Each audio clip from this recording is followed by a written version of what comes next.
Hey everyone, I'm Ultima456, you're the Ultimates, and welcome to episode 30 of Let's Platinum Resident Evil 3 Remake. Alright, so today we continue on from our last save point with Carlos, and essentially what we did last time was we completed sort of the early section of the hospital, and now we're going to go through the hospital and finish it off, and this part here is a bit RNG, so obviously again to get past that liquor at the beginning, just simply walk when you're in the room, and then you can run once you're out of there.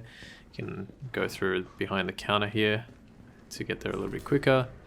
Essentially we're going to run up to, where are we going first? We got the key, so we need to unlock the locker room in the, what is that place called? Like the staff room? I don't think it's the staff room, but yeah, we need to unlock the locker room so that we can get the key pass. Now, when you enter through this door, don't look at the bridge to the right. I think there's a chance that a hunter can spawn there, so make sure you're not looking towards it.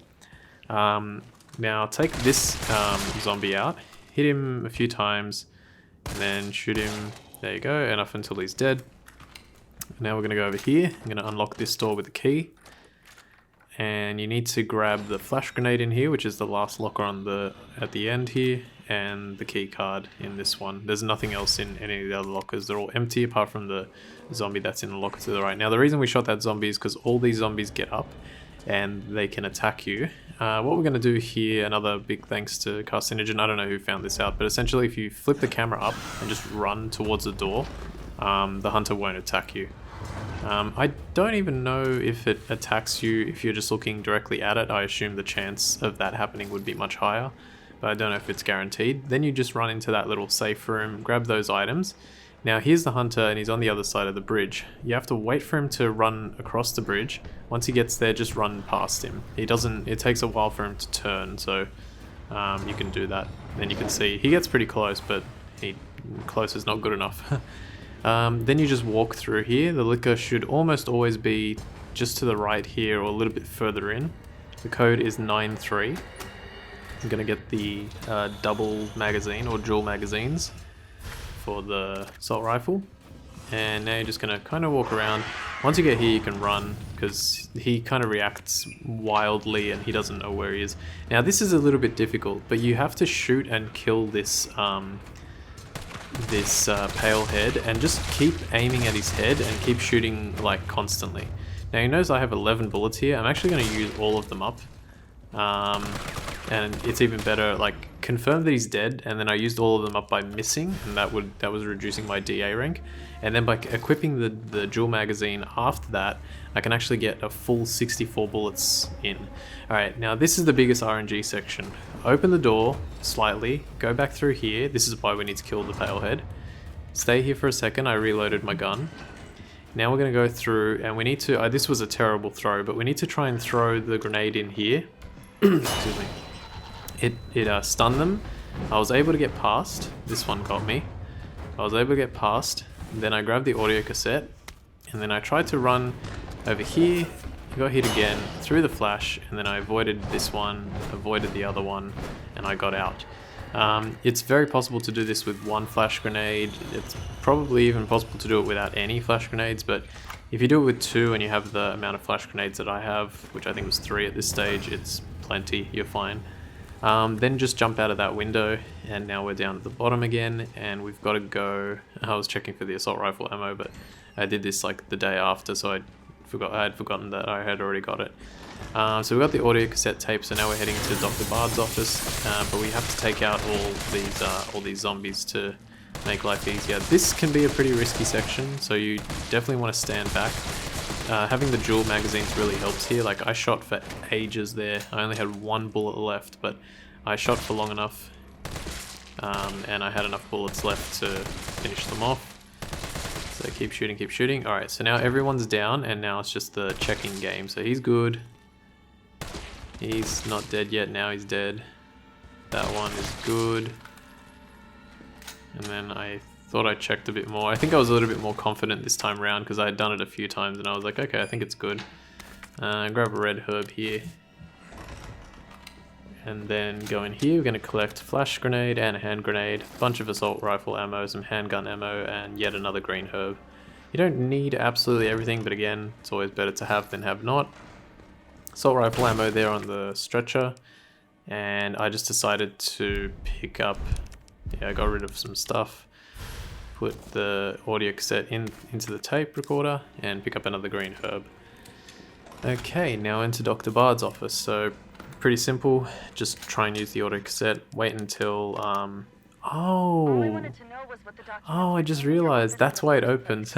All I wanted to know was, who do you think you're talking to? I'm goddamn Nathaniel Bard. And then as he says Nathaniel Bard, the door opens. It's reacting to his voice. That's amazing. Maybe not because he says Nathaniel Bard, but it's reacting to his voice. That's why it doesn't open earlier. I never realized that until just now. Alright, so I grabbed the assault rifle ammo. There's more here. So pick that up, access the computer, back out of it, skip the cutscene, enter the door. Wow, that was a massive fail. Grab the vaccine, and now we have to get back to Jill, which is very simple. So yeah, as you can see, the easiest, the most RNG section of this was simply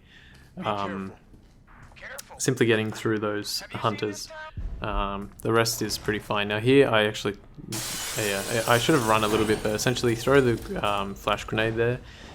It'll stun the hunter long enough for you to get past this sort of these corridors. Apparently, if you don't do that, he can like chase you down, which is quite annoying. And then walk into this area. If you run into this area, the liquor will definitely come for you. But if you remember at the last second, you can run out of the door and come back in, and you'll be fine. Okay, now it's the Gauntlet section. So this is the second sort of RNG section of it. Really, the only kind of like strategy that I have to offer here. So first of all, I'm just getting everything ready. I decided to combine the green herbs, maybe not. I've got tons and tons of tons and tons of healing items. Really, your best sort of chance to get past this is just focus. Turn off everything that you have going around you. Be in complete focus mode and just take everyone out. So that's kind of what I did. Depending on your DA, these zombies will take different levels of damage. They have different, like, varying degrees of health, and obviously your bullets will do varying degrees of damage. I actually saw a speed run by I think his name is Distortion 2 or something. So if you count the amount of bullets that it's taking me to take these guys down, it's about 12. Each zombie is going down at about 12 bullets. Distortion's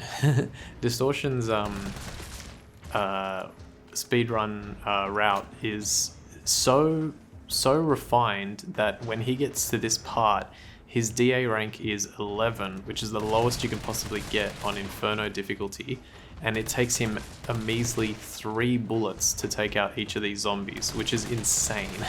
3 bullets compared to 12, that's 400% better. So yeah, it's really crazy. And yeah, you can see here I've like cleared them all out. I'm just trying to keep an eye on all of the windows. I do get like wrecked a little bit towards the end. I think like I get bitten quite a few times, but that's fine. The only thing that matters is getting past this. It doesn't matter how well you do it in terms of getting the S rank. And then I was going to say something else and I've forgotten what it was. Yeah, so I got bitten here. Oh, that's what it was. Your DA rank does not change during this Gauntlet section.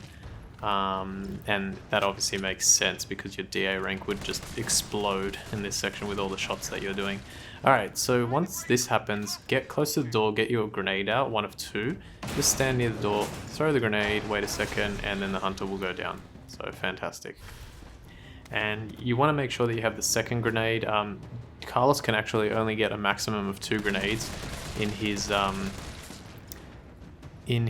section. He gets one. Excuse me. He gets one from the Raccoon Police Department inside the safety deposit box, and the second one we just picked up a little bit before, which was at the where all the zombies were in that sort of main emergency emergency ward, I think. I can't remember what it's called, but it's like an emergency ward. We literally picked it up in this episode a little bit earlier. I decided to go for the second set of assault rifle bullets there because I noticed that I was slowly starting to run out. Let's see. So now the only other thing that we have to be worried about is that another hunter is going to pop through the window. I think it's that window, not this one that I'm facing, but the one to the right. Here I just wasn't paying attention. I hadn't turned for a while. I think I had it in my head. I was like, I should turn. And I was like, alright, I'll turn after taking that guy out, but it wasn't quick enough. So it's a good thing that I had as many healing items as I did. And also the parasite zombies seem to go down a lot quicker than usual. If you knock them to the floor, you only have to hit them like one time and they'll go down. I finally was able to avoid an attack. Alright, so now the hunter is going to be getting close. I think it's like after 1 or 2. Another thing about Carlos is he doesn't get stunned by the generators. Yes, he is so buff and so manly that he doesn't take any stun. Here we go. Now I'm pretty sure he's going to come in now. I just have to take this guy out. And that person. And I think he's here now. 1, 2, 3. That one's still shot. There we go. And then I throw a grenade. Hopefully, yeah, I got kind of lucky. Sometimes that grenade, there was one instance where I threw a grenade and it didn't do enough damage, and I was like, oh, that's really bad. Another thing is here, the bullets, like, try and be as frugal as you can, because you can see, look at this, I'm completely out of assault rifle bullets and I have like 4 zombies to take care of. But luckily, well, I got bitten here, but that was alright. I decided to run back to where he was because I knew there was less people there. I had a triple herb ready to go. There we go. So for another full health. And then I was like, alright, I know that I have at least all the I have a ton of handgun ammo, so I was like, I'm pretty sure I'm good. I shocked the one that was attacking the door, and then I shot at another one, and then this guy as well. So it was a little bit difficult at the end here, but once you get to the I think Carlos says something, yeah, there, now I just got to clean up. So Carlos says that I grab the detonator, then I skip the cutscene, run backwards, because that female zombie that's kind of at the front of the pack, she will like run and grab you and it's over. I don't think you die necessarily like immediately, but if you're not at full health, I'm pretty sure you do. So shock him with all the, like, run back, shock him with the generator, and then throw a nade once it gets to about 20 seconds. Boom. That lasts for 10 seconds. I went in here to check if there was another flash grenade. There wasn't. And then finally wait until about 10 seconds and throw. And that's it. And I decided to, I think, try and attack some more of them. Pow. Pow. Yep, and that's it. Cool. Alright, so now another thing to note while we wait here for the cutscene to transition. This episode won't have a save point. It's kind of going to be... This is the penultimate episode, and then the next episode will be the last one for the Inferno mode playthrough. But I decided to do it like this because this section is the longest section where you can't save. It took me 38 minutes to do it, and that's like with basically knowing where to go and all that, so it does take quite a while. Luckily, like I said though, most of it comes down to skill, and it's not like, it doesn't ask that much of the player at this point, so that's where you get a little bit lucky. So you just have to know exactly what you need to do. So it took me a while here to get my stuff together, because it's really, like, I did this, to give you an idea, the first, while I just put things together here, the very first 2 sections of the game, like not the previous episode, but the 2 before that, that took me a very, very, very long time. This section that I've just shown you now, it took me a little while to get up to Jill's section, but once I got to Jill's section, I did it in my first go. I almost got killed right at the end, but I did it on my first go, so it's not that bad once you get to this point. I wouldn't say you're home free, but you're pretty close. Alright, so what we want to take with us is, we want to take the burst handgun, absolutely make sure you have that. And we want to take the MGL and the shotgun, and this is what we're going to do. So shoot that crate, shoot this crate, get some handgun ammo. Remember that the liquor is still here. You can simply get past by just walking. Again, I have to give massive shout outs to Carcinogen, SDA, because a lot of the strategies that I have left for the remainder of the game are his, or you know, wherever he got it from. It was very, very useful to do this. Yeah, because there's just certain stuff that's not worth going for. So you get 4 mag ammo here, which is basically what we're going to do. I think there's a total of 12 or 14 magnum ammo that you can get in like crates and stuff around the place. We're going to get 10 of them. It's very worthwhile. There's an explosive B in Bard's office that I was meant to get, but I'm going to get it on the way back. For this hunter, shoot him twice with a mine round, and then come in here and open the locker. This will give you 6 explosive rounds, but also it has the added effect of putting him in the corner and just like not noticing and doing anything. So that's really, really useful. Fire 1 more mine round at him and he should go down.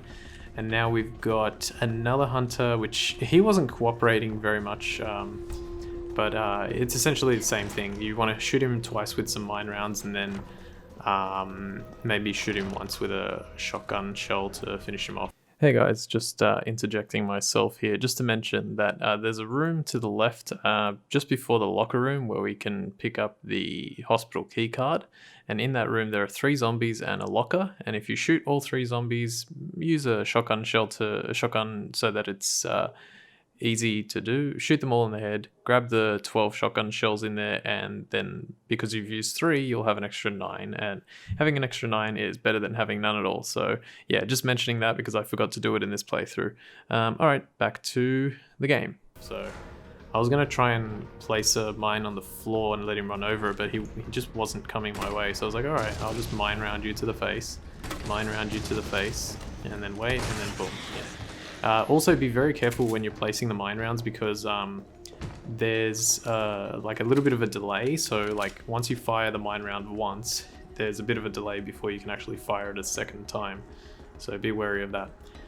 Then I got a little bit like I lost a little bit of where I was supposed to go because like I said, this was essentially it was only the second time I was doing it. Like I had done it on practice.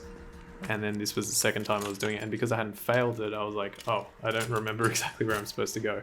But essentially, yeah, you pick up the 4 mag ammo from before, pick up this 4 mag ammo. I decided to grab a red herb here. That was there when Carlos was there, but I guess I forgot to pick it up or whatever. So now we've got a total of 8 mag ammo, and all we're going to do is we're going to get where the Magnum or the Lightning Hawk originally is in the crate. In the courtyard, there's now going to be 2 extra mag ammo, and we're going to get that for a total of 10. The other place, where is it? I'm just trying to think. Yeah, you could also go to the room that had the dual magazine in it, and then the side room for that you could get another high grade gunpowder, but it's not worth it. There's just too many enemies to kill in that room. It's too risky to get yourself killed. 100%, like 1,000,000,000% make sure you pick up that explosive B. Well, I guess not 1,000,000,000%, you can still get away with not picking it up, but it's a very worthwhile thing to pick up, definitely. Okay, and now for the final time, we're going to walk through this hallway, and I can't remember what happened. I don't know if I think I was able to get past. Let me have a look. I just decided to run, and then I couldn't actually. You have to be so specific in this bit. And then I don't know what the liquor was doing, but he let me through, which was nice. That's pretty consistent. It's not like he's not going to kill you in one hit as well. That's the other thing. If he slashes at you, just press the triangle button, open up the menu, and go for it. Now there's a pale head here. He's not worth spending like a magnum shot on. So what I do is just get his attention and get him to come towards the door. He'll start banging on the door. There we go, he'll come through. And then this room is essentially designed to avoid him. So make sure he goes all the way there and then just run. And you can get past him without having to use any ammo. There's a gunpowder in this next room, but we don't need it. Just regular gunpowder, like we're way past that, so don't worry about it. and then go to the elevator. Alright, so like I said, we're going to be finished here in a moment with the episode. Next episode we're going to finish the whole game. But like I said, I wanted to cut the thing in half so I could get a nice 20-minute episode going. Pretty much the only thing we're going to do here is we're going to go up the elevator, like go up the next elevator, or the whatever this is called. Yeah, it's an elevator. Go up the elevator. I was checking if there was a green herb there, but it wasn't.